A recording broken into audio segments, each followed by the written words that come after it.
I'd like to call the January 5th, 2021 meeting of the Walpole School Building Committee to order. I haven't done this in the past. I'll do it now if I could.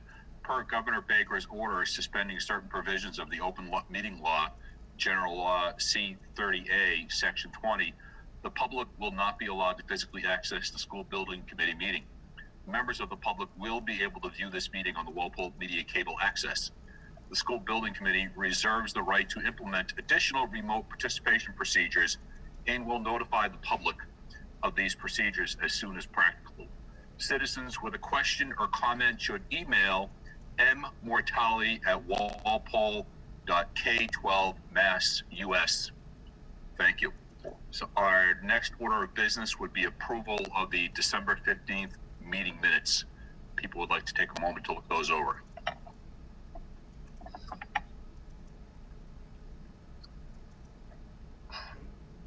Gone out in your packet, I think, from last week. If I recall correctly, the minutes have me listed as a member of the committee under the attendance, and I'm not technically, so I didn't know if that needed to be amended or not. I'm not sure. Was that Mr. Morganwick speaking? Sure. Okay. I appreciate the inclusion, but Steve, you should be there as what, a member of the public? Works for me. And then we should probably designate on the minutes at some point the voting members. So everyone else in the minutes there is a voting member, correct?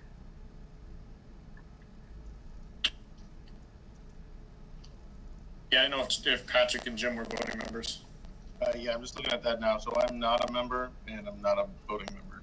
Jim is a member, but he's the only member that's not a voting member. Okay, so Patrick and Steve are attending on public, and Jim is a member but non-voting. Okay. So do I have a motion to approve the December 15th meeting minutes as amended? So moved. I have a motion by Mrs. Gallivan. Do we have a second? Second. Second by Dr. Goff, if I could poll the committee. And I'll just go in the order you appear on my screen. Dr. Goff? Yes. And I'll vote yes. Mr. Fisher, Mr. Jack Fisher. Yes. Mr. Connor. Yes. Ms. Gallivan. Yes. Mr. Hahn. Yes. Ms. Lawson.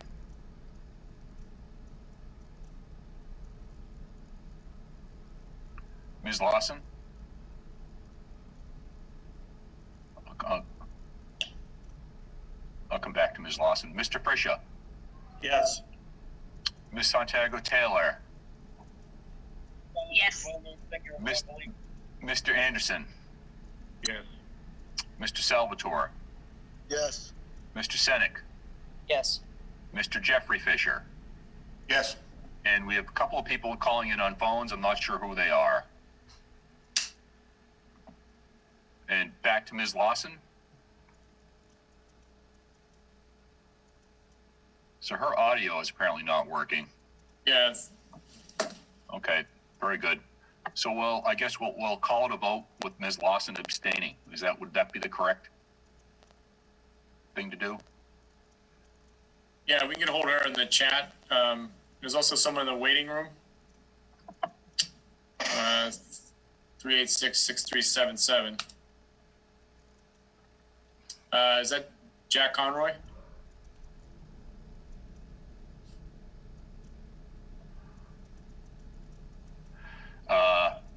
He's already listed as being in the meeting. And you know what? I thought I saw his picture pop up before, so maybe that is him. But he's already on my screen under that phone number. Okay. Mark, Jen Gayota is on. She's the phone number. Okay. Very good. Ms. Gayositz, do you have a vote?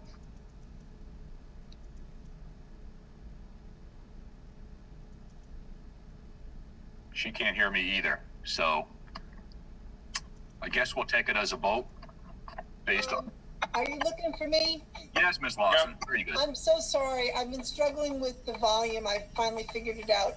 I vote aye. Very good. Thank you. It is a vote then, I guess. Yes. If we could move on to the next order of business, item number 4 on your agenda is the MSBA review the preliminary design program update. And with that, I'll turn it over to, I believe, Mr. Jarvis. Yeah, sure. How's everyone doing? Project timeline, design phase. So we've seen this slide, I think, at every meeting, just kind of giving you a status of where we're at. So we submitted the PDP, the preliminary design program, back at the end of November. We did receive comments back from the MSBA, I believe the Wednesday before Christmas. So we are working through those. TAPA is working through those with Dr. Goff to get some responses back. Sorry, Tony. And then MSBA review comments we received, we'll get those back to them in the next 2 weeks by the 14th. And then also the final step of the PDP submission, the local actions and approvals. The hard copy is now complete, signed by the clerk's office and into the MSBA. So as far as a PDP submission, the PDP submission is complete, and we'll address those comments by the 14th of January. No major comments really from the MSBA. Nothing that was unexpected. They do have some comments, regarding some square footage of certain spaces and how that compares to their program. And we'll get responses back from the district and into them for further discussion. And just to remind you where we are, so now we're in the preferred schematic report phase, which the goal of getting down to one preferred solution by the 26th of February, so a little over a month and a half from now. We've pretty much wrapped up evaluating existing conditions of the building. We have a few odds and ends that were still out there from the PDP. We had the decision on the enrollment study, which was done on December 10th by the district to go with a combined option. We talked about that at the last meeting. And then tonight, we're starting to hopefully narrow down to a short list of options. We talked about the evaluation matrix at the last meeting. I had some input of some additional criteria to add, some questions to go back and answer. And I think we've addressed those in the information that went out to you in your packets last week, and we'll go through that a little bit tonight.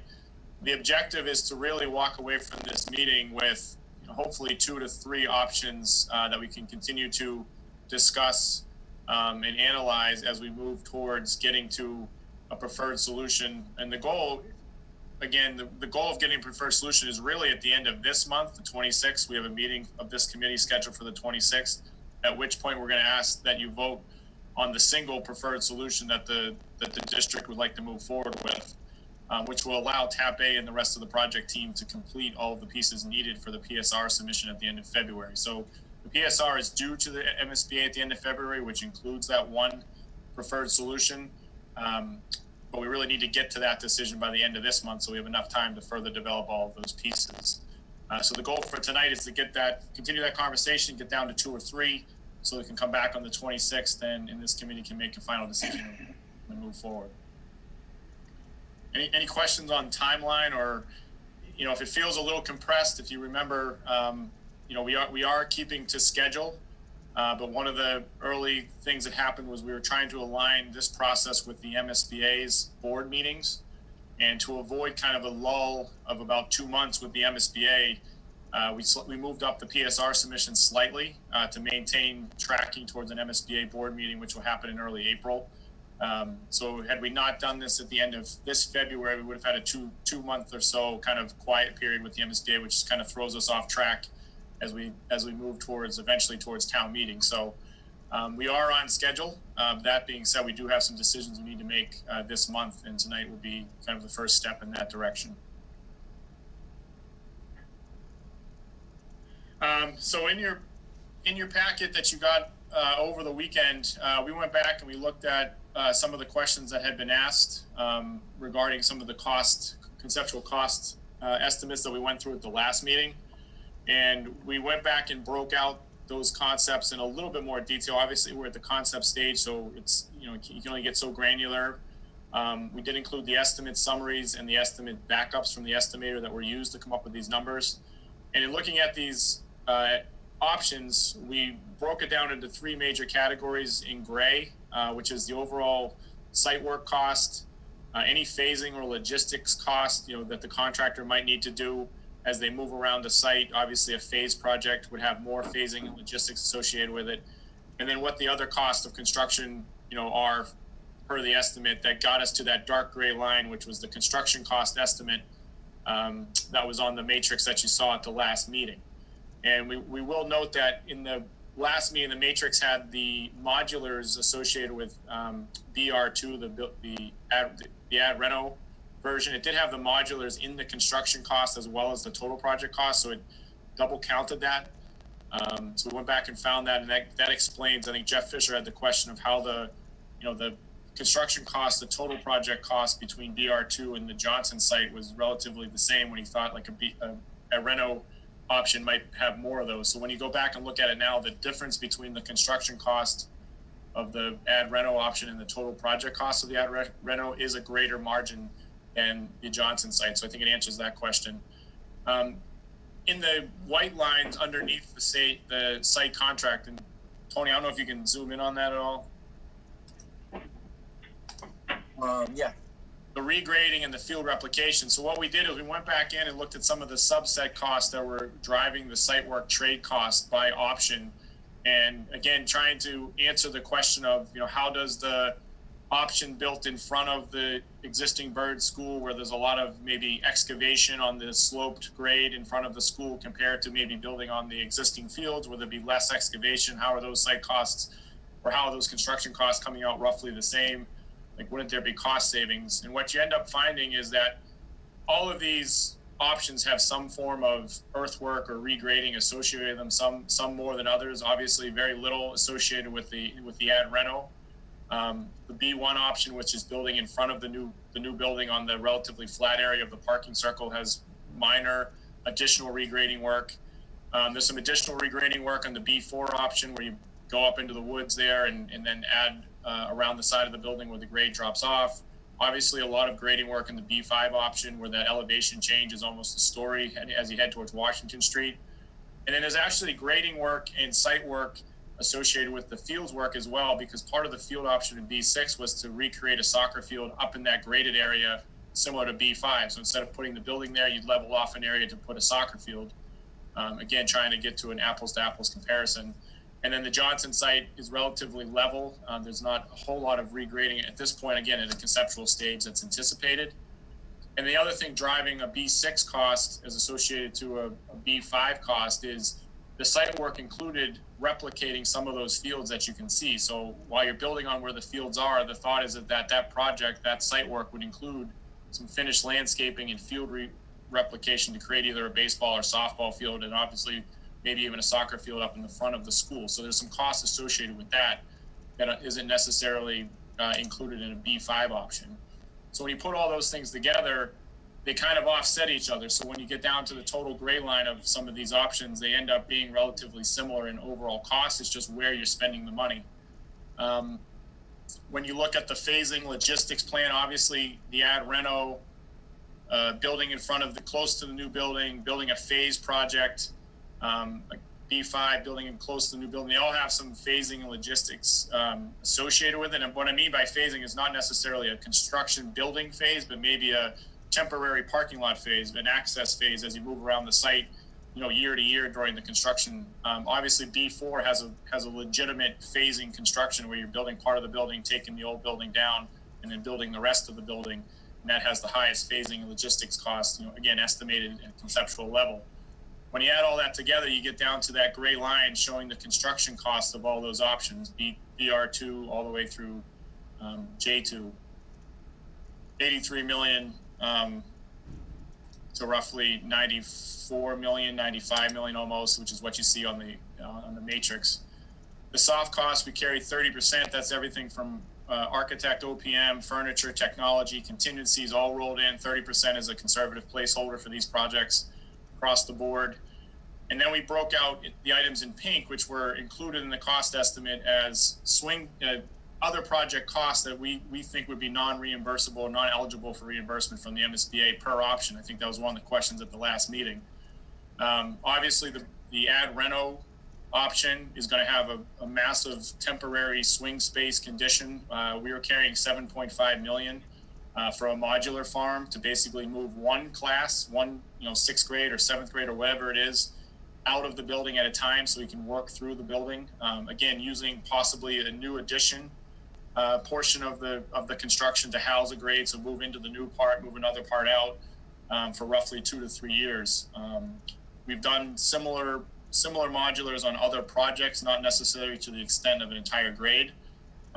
Something to think about though is the construction cost estimate did assume that you'd actually be able to move the whole school out at once, which is not, we don't think is feasible.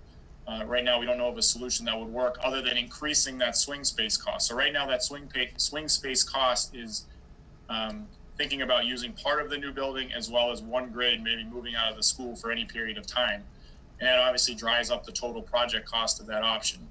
The other options on Bird, B1, B4, B5, don't necessarily have any abnormal, ineligible type costs that are glaring at this moment. Obviously, things within the building program, such as the auditorium or more square footage in certain areas, that's all going to get vetted with the MSBA as we move through design, but there wasn't anything unusual or atypical of those options. B6, we did have a placeholder in the total project cost. I think that was a question at the last meeting. We were carrying roughly $3 million.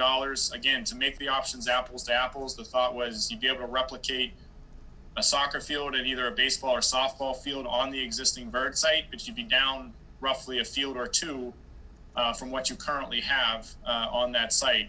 And then would you have to go re-replicate that someplace else in town, possibly on another field site somewhere or a new site altogether. But there is a placeholder in that project for that option, just to kind of give it an apples to apples cost perspective. And again, anything that would be happening off the site like that would be ineligible for reimbursement from the MSBA.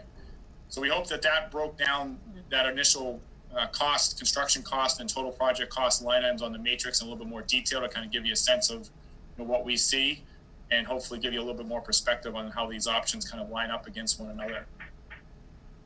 Tony, anything you want to add to that, or Chris, Charlie? So no, I think I'm good. On the B6 option, like you said, we're showing this number here, 3 million, which is offsite, but there's also a substantial number here for creating the smaller soccer field up here. So if you combine these, part of this, and this, that's the total field cost. Somewhere between 5 and 6 million. Yeah, so rough, concept at this point. Again, trying to consider all these options as apples to apples. So with this breakdown, those numbers are on the overall evaluation matrix, and we added in the criteria. Tony, I don't know if you have that evaluation matrix on the next slide or not. Yep. So those numbers represent the total. The dark gray line represents the total construction cost line item, which is the second line down. And again, that range 95 to 120. These are the numbers that were in the request for services, both from the OPM and from the designer, kind of what the town was thinking when they started the project. And the shading of those numbers represent how well do those options conceptually line up with those ranges, both the total cost and then the construction cost of 75 to 95. So obviously it's green if it's within that initial, range, conceptually, and it gets closer to yellow the further away from that range that it happens. We added the special site related costs, which is backed up by that graphic that we just went through. Meaning if you have, off-site development, or if you have some substantial grading or something related to an option, that's a little bit more special sites related costs than some of the other ones. Potential ineligible costs, we added that criteria. Obviously, the swing space is a major ineligible cost for the ad reno, and then any off-site, field replication part of B6 would be, basically an ineligible cost to the MSBA.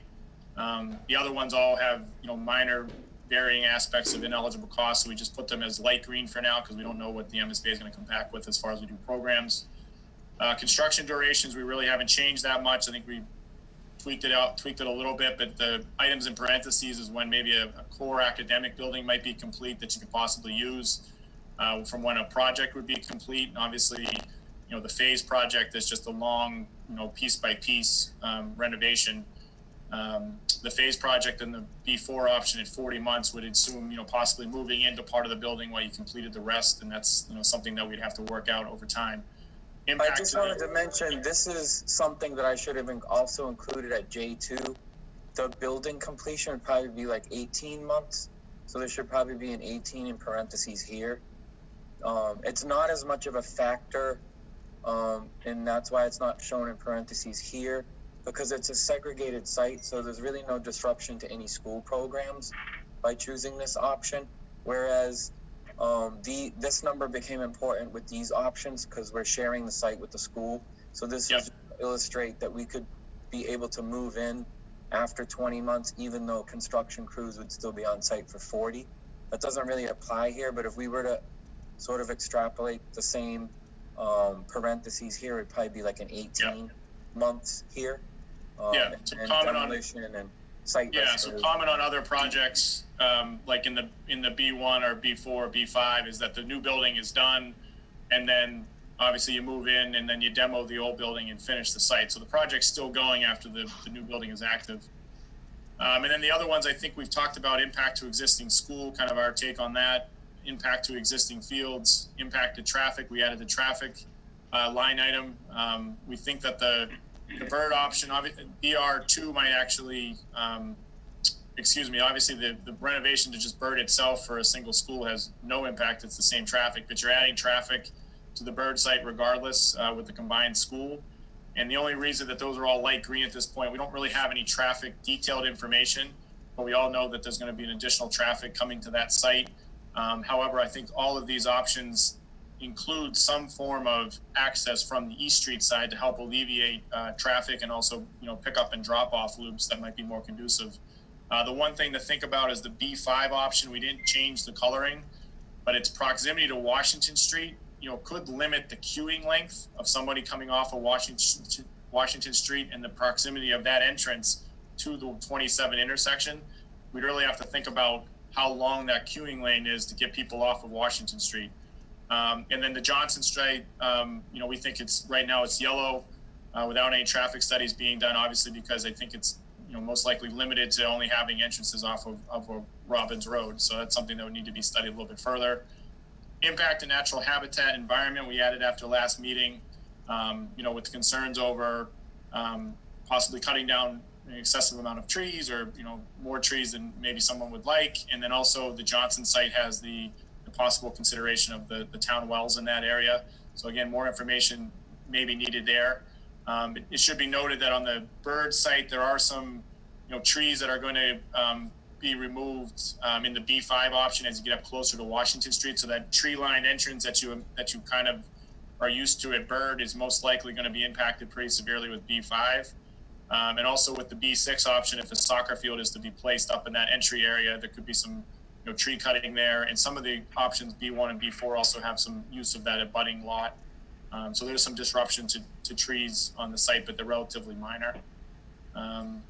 And then the other two we had on the last meeting, long range town planning and future growth expansion. Future growth expansion more along the lines of if you needed ever to expand the school on the site for enrollment down the road, do you have options like all directions of the building? Are you kind of penned in or not? And then long range town planning, meaning, if you build the building here, what else can you do on the site, or what else can you do other places in town? Are you limiting yourself and have to do maybe other projects someplace else in town to recreate facilities? So that was just our initial wag at all of these things. So a lot of information that came out. Hopefully that answered a lot of the questions, if not all the questions that came out of the last committee. Any initial comments, and then we have a couple other items we'd like to talk about before we kind of get into item by item. Any initial comments on questions on the matrix or those cost analysis? Yeah, Brian, it's Jack. Could you go back one page? That's it. Quick one. On the soft cost, does that include, is that where the reserves and contingencies are, or is the reserves and contingency up under the total construction cost? Nope, the contingencies are in soft cost, Jack. All right, so So the dark gray line there with all of the, with the total construction cost, that has no reserve in it. Well, it has no reserves from the owner's perspective. We will note the asterisks, and if you saw it down at the bottom there, that asterisk is based on a CM at risk delivery method, which is, you know, in theory, possibly the more expensive of the two versus a straight 149 bid. We're not saying that these options are going to require that. You know, perhaps, you know, none of them would require that or even be a good fit for it, but it is the more expensive of the two. B4, the phased option might be something, considering that you're doing a heavily phased construction on a relatively tight site with an occupied school. So we thought, to be fair, we would carry that across all of them. Within a CM at risk delivery method, the CM, the construction manager, would carry their own contingency as part of their price. If they don't use it, it comes back to the owner, but they at least carry it in their price for, you know, some odds and end things that, you know, they planned on, you know, that they might have missed in their drawing reviews or something like that. Basically, it's a change order that they cover as part of their price versus just padding the price. So there is a little bit of a buffer in that construction cost from a CM perspective, but the owner's contingency that you're familiar with from the other projects in town and the construction contingency for owner change orders are in the soft cost. Just to add, Brian, just the construction cost does include design contingencies and escalation contingencies. Correct. So, and what Tim is saying there is obviously we're at the very early stages of design. So everything isn't drawn yet. So it's very difficult to estimate that. So what they do is they basically estimate what they can estimate, and they add a contingency from the design aspect to say, and we think the construction costs will have a 10 or 12%, you know, add to it for all the design details that are going to be developed. And as we develop the design, the costs that we estimate go up, and that design contingency in theory comes down until we get to the point where the documents are done. But I think for your question, Jack, if a change order came up on a project, those contingencies are in the soft cost line item. All right. So basically, the construction costs include the non-owner reserves, and the owner reserves are in the soft cost. That was one question I had. That's a good way to say it. Yep. Okay, the other question I had is, if you look at the line above that, the other trade costs, this is your construction, your actual construction cost. And my question is, it ranges all the way from 83.3 million to 86.7. That's a $3.5 million swing. And it's for the same square footage. Is that because the building configurations are different? It's a couple different things, Jack. I mean, your BR2 cost, obviously you're going to have some renovation space, which is going to be a little bit lower cost per square foot in some cases. Not much, but it is slightly lower, so that helps drive that cost down a little bit. You do have new square footage obviously being added to that building, so there's a mixture there. But things like B4 is a phased project, so the duration is longer, so the contractor's on the job longer, so the project takes longer. And in theory, you're driving your costs up a little bit. It has more phasing and logistics costs, so things of that nature. So that number is a little bit higher because it's a longer project. Same thing with B6. You have a little bit more longer project as far as replicating those fields. Those fields take a while. You have a couple. You figure you finish the building, right? You move in, and then you have another growing season or two that you're working on those fields with a contractor's perspective that the project is still ongoing. So a lot of it's driven by the construction duration is the biggest factor right now, and then the lower cost would be the renovated square foot space. So basically, what you're saying is that the cost per square foot for B1 through J2 are all the same, and the configurations of the buildings are pretty much the same. The big difference is the duration of the project. Yeah, I mean, at this point, you've got the escalation. Yeah, at this point, conceptually, relatively speaking, the new building square foot costs are relatively the same. It's how long those projects are going to take that are going to be the biggest driving factor at this point.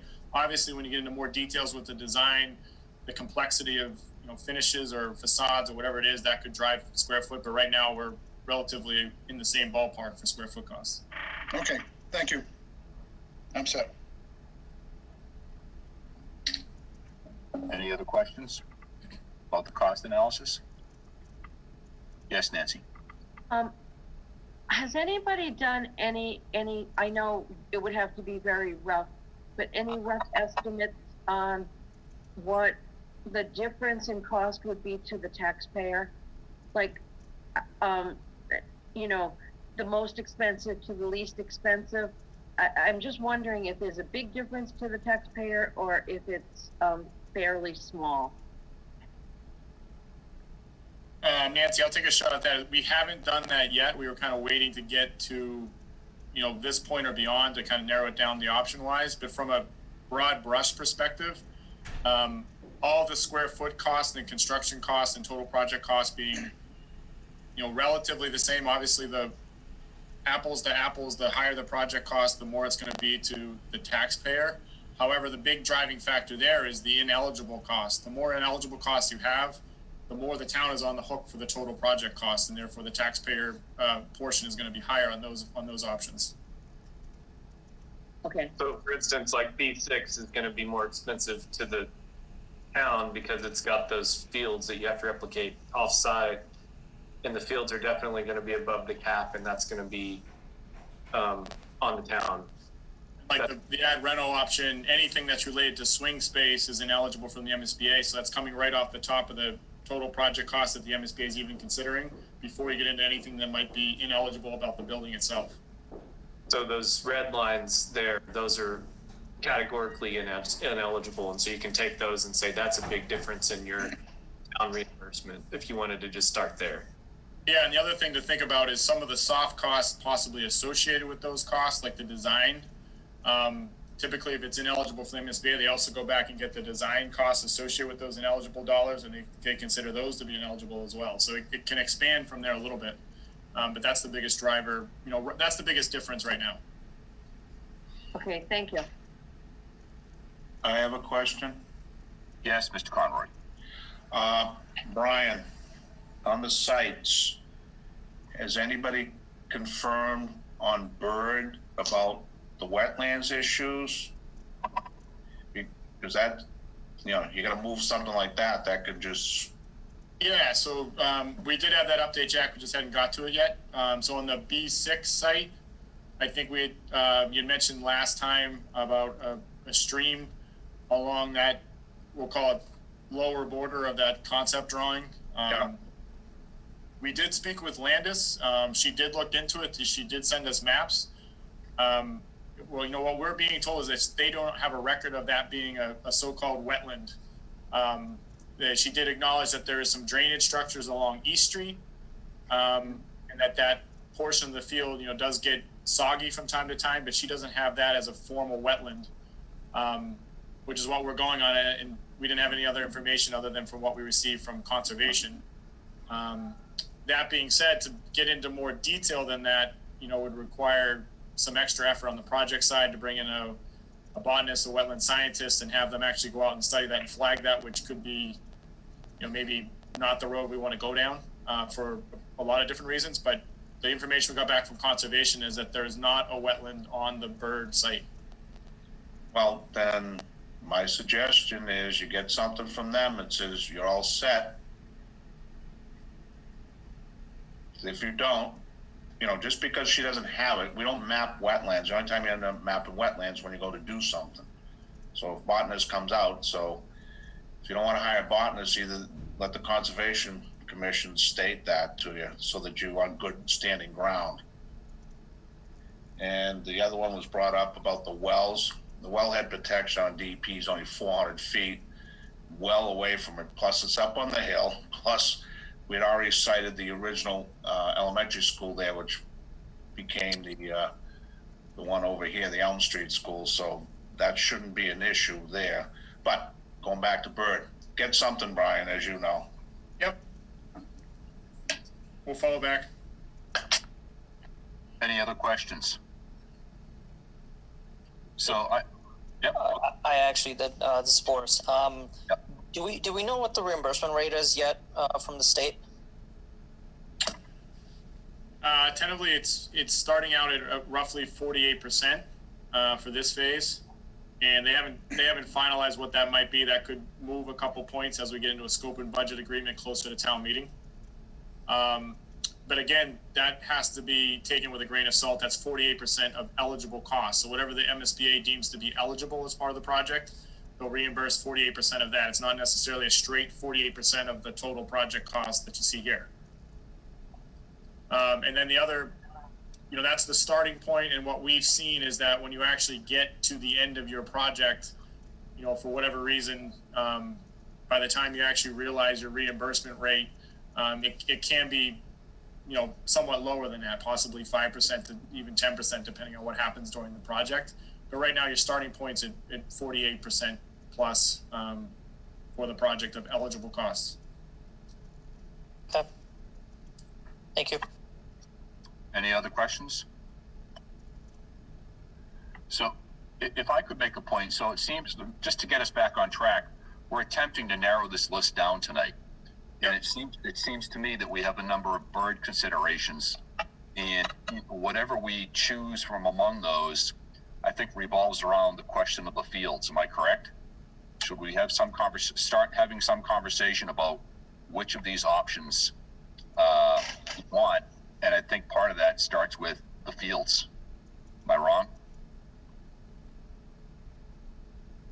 Yeah, Mark, I'll chime in, and I think the point was made, or Tony brought up at the last meeting. I think, maybe the first decision point is, if the goal is that all of the options are weighed or try to be weighed apples to apples. So at the end of the day, you have the same facilities that you started with? If that is something that the committee desires, and I think you need to make that decision first. If that's not a priority, then that obviously brings something like, that changes the way you look at a B6, for instance, because you might only have two options. If that's the case, if you want to be apples to apples, you probably have two options when you deal with B6. You either replicate the fields and bring forth a second project to build or redo fields somewhere else in town as part of this project, maybe on a separate motion at town meeting, or you basically say we're going to build this project and we're only going to be left with these many fields, moving forward, and we'll deal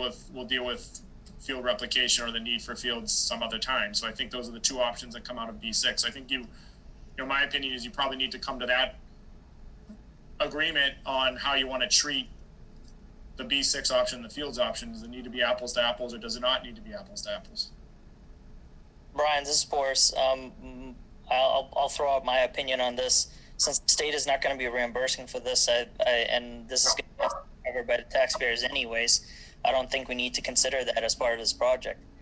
That particular cost is not going to be reimbursable anyways. So, essentially, whether we build it now as part of this project or build it later, the taxpayers are going to be covering that anyways. So, to me, that whole field cost concept should not be considered. Thank you, Mr. Senek. Anybody else? And I'll add to that, Boris. I think part of that, part of the site work that happens on the B6 option, again, depending on where we end up with the site cap, my guess is we will be over the site cap and therefore ineligible. But some of that $1 million that's in the site work of B6 also could be deemed ineligible because we'd be over the site cap as well.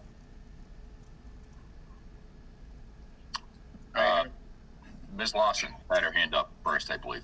Yeah, so what I've done, just listening to everything and examining all the documents, I made a yes and a no column, and I have three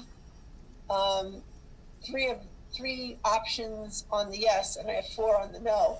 My thought would be that to move this process along, we take each site and have people vote whether it's still in their, whether it would be in their yes column or not. And just to see if we can't eliminate some. I for one, I agree with Boris on B6. That right away to me is a no-go, because I don't want to take on anything that's not reimbursed. But maybe if we can go site by site and have people, say whether they, yes or no, we can get down to a manageable number. Just my thought. Ms. Gallivan, you had a hand up as well. Yeah, I'm looking at it differently from what Susan was just talking about, although I'm perfectly open to her idea as well. I think that I was glad to see the the $3 million broken out on B6, because after just having made progress with field space in town, I think it is important to consider the potential of replicating a field if we decide that building on East Street is the best option. And I'm sorry, was somebody going to say something? Sorry. Okay. So I was looking at it as I would evaluate three choices. I would evaluate the Johnson site. I would evaluate, and I would evaluate a site near Washington Street, and I would evaluate a site near East Street. Not necessarily in that corner where B6 is located. And maybe I'm not following the rules enough, but I think that if we agreed to replicate the baseball field elsewhere with the $3 million, and we had the full availability of East Street, that might be worth considering. And I do know that a few years ago, there were some preliminary cost estimates for putting fields up at the high school, both at Lower Turco and up on what used to be Porker Hill. So I don't know whether that $3 million would do it. I'm not sure whether a baseball field would fit there, but if we knew that we had a place and we knew that the $3 million would cover it, I think that would satisfy the people who feel like we just made progress with fields, so don't undo that progress. Thank you, Ms. Gallivan. Mr. Conroy, I think I heard your voice a moment ago. Yes. A question or comment is, you just look across the board and there's one site that just jumps out, and it's Johnson. It will be the cheapest, the most reimbursable, the least disruptive, and the quickest. I mean, it hits on all cylinders. I mean, you know, if I was building a building, it hits everything you'd want. To go back to the other sites doesn't make any sense on that. That's my comment. I mean, it's staring right in front of us. I mean, even though it shows us being only 2 million less than BR2, yeah, you got unreimbursable, won't get paid for, and the durations of these. I mean, you're going to get a brand new school in 28 months or less with zero disruptions and at the best price. That's all. That's my comment. Thank you, Mr. Conroy. Does anybody have any comments on any of the other sites or on anything? So we do need to be able to narrow this down. I don't know, Ms. Lawson had a suggestion. Does anybody else have a suggestion about how to go about this? This is David.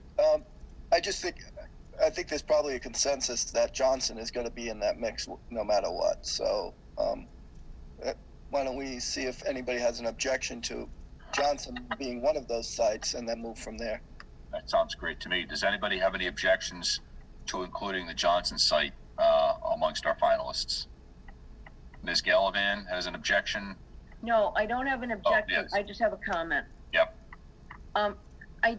I appreciate the fact that Jack Conroy has done a lot of work in this area, but I do think that we need to get information about the wells.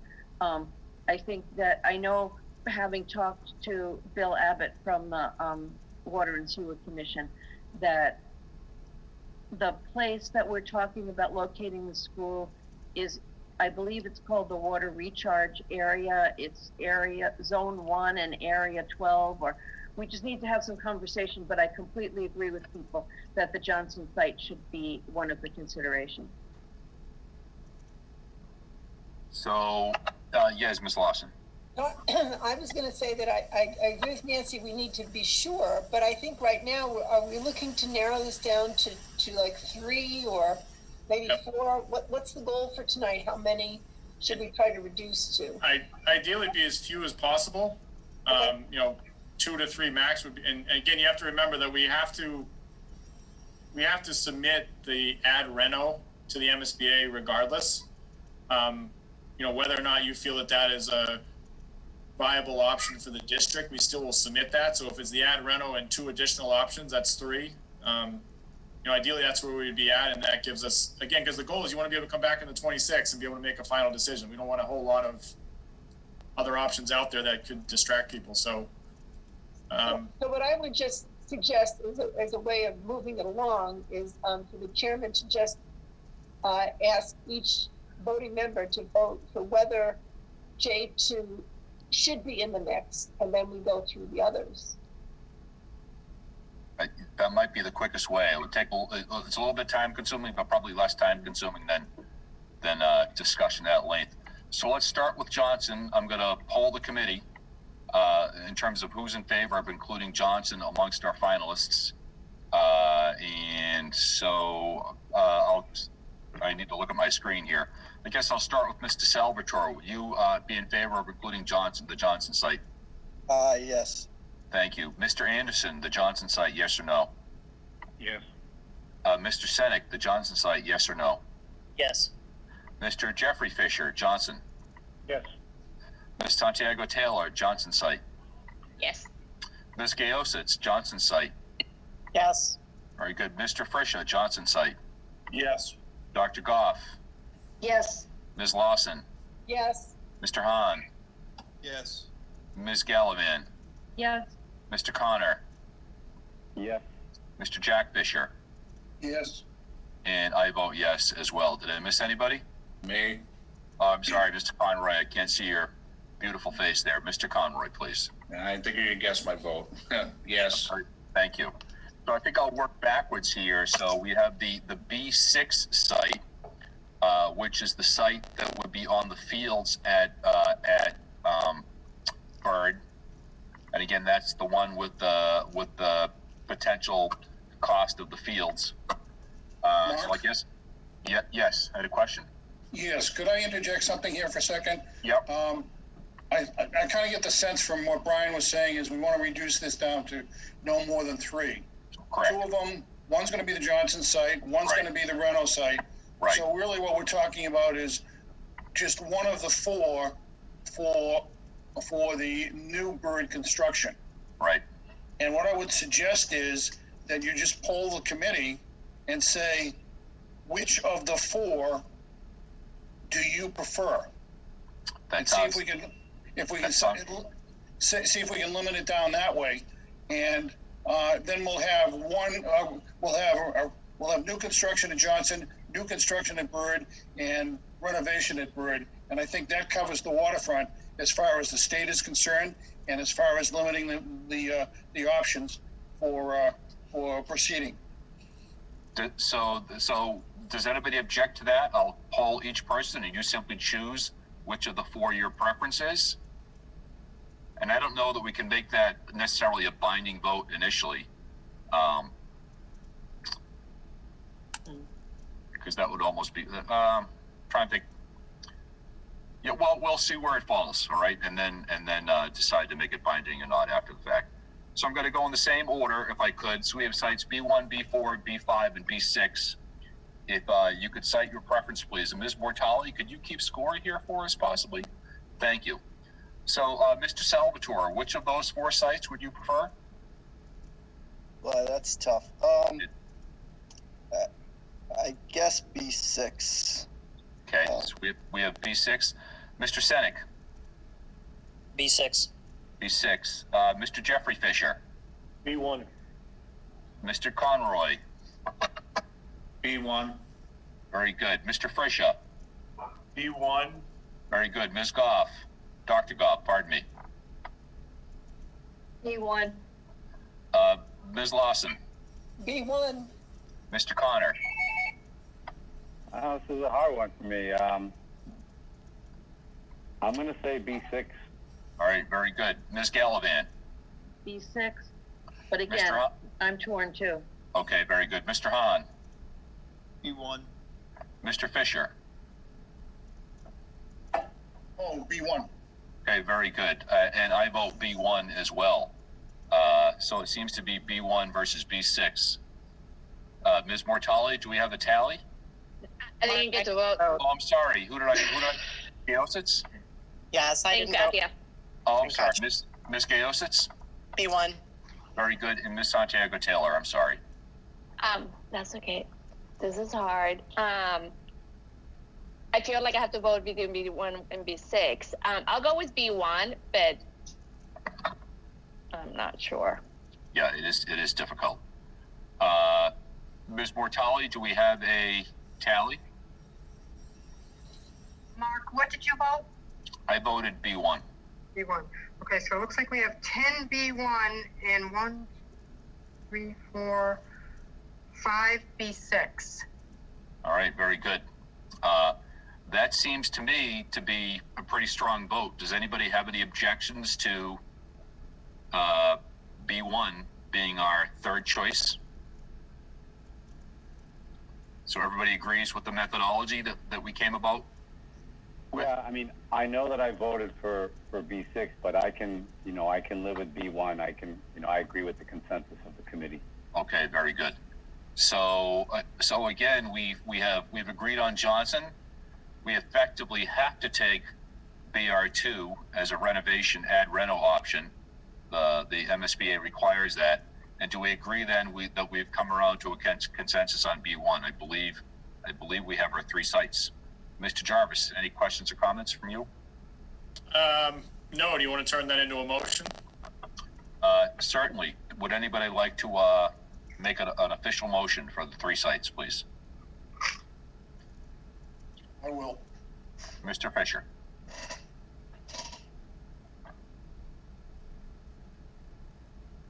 A second. Oh, I didn't hear him make the motion. Okay, very good. We have a motion and a second for BR2, B1, and J2. So I'm going to poll the committee, if I could. Mr. Salvatore. Aye. Mr. Senek. Yes. Mr. Jeffrey Fisher. Yes. Mr. Conroy. Yes. Mr. Anderson. Yes. Ms. Gayositz. Yes. Ms. Santiago Taylor. Yes. Ms. Lawson. Yes. Dr. Goff. Yes. Mr. Fisher. Yes. Mr. Hahn. Yes. Mrs. Gallivan. Yes. Mr. Connor. Yes. Mr. Jack Fisher. Yes. And I vote yes as well. It is a vote. So back over to you, Mr. Jarvis, I believe. Yeah, Tony, after that, I'm not sure if we had anything else left on the agenda. Yeah, we have just an update on the schedule, yep.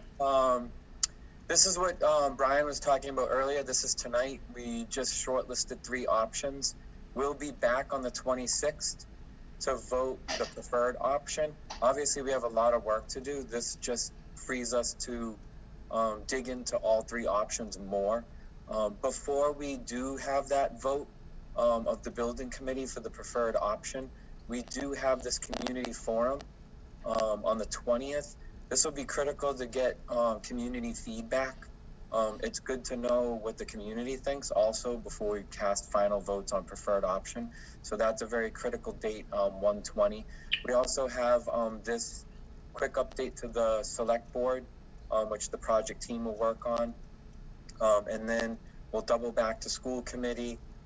These are some internal deadlines about sustainability. That's always a big piece of the puzzle for towns to consider. And then, like we mentioned earlier, at the end of this month, to maintain our current project schedule, we'll be voting to submit the preferred schematic report to the MSBA on the 26th. So 2 big votes coming up, one at the end of this month for the preferred option, and then to submit the entire package at the end of February. Very good, Mr. Pena. Do we have any other items on the agenda? If not, I will take a motion to adjourn. 1 second, Mark. Very good, Mr. Conroy. Brian and Tony, when you come back, I'm going to echo exactly what Nancy said. Please come back. People vote with the pocketbooks.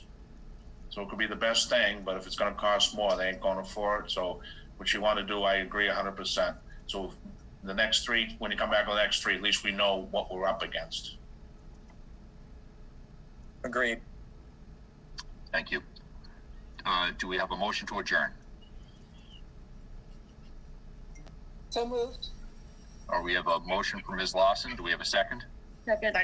Second from Ms. Gallivan. I'll poll the committee. Mr. Salvatore. Aye. Mr. Senek. Aye. Mr. Jeffrey Fisher. Yes. Mr. Conroy. Yes. Mr. Anderson. Yes. Ms. Santiago Taylor. Yes. Gaositz. Yes. Lawson. Yes. Dr. Goff. Yes. Mr. Fisher. Yes. Mr. Yes. Hahn. Mr. Hahn. Yes. Ms. Gallivan. Yes. Mr. Connor. Yes. Mr. Jack Fisher. Yes. And I vote yes as well. Very good. Thank you, everybody.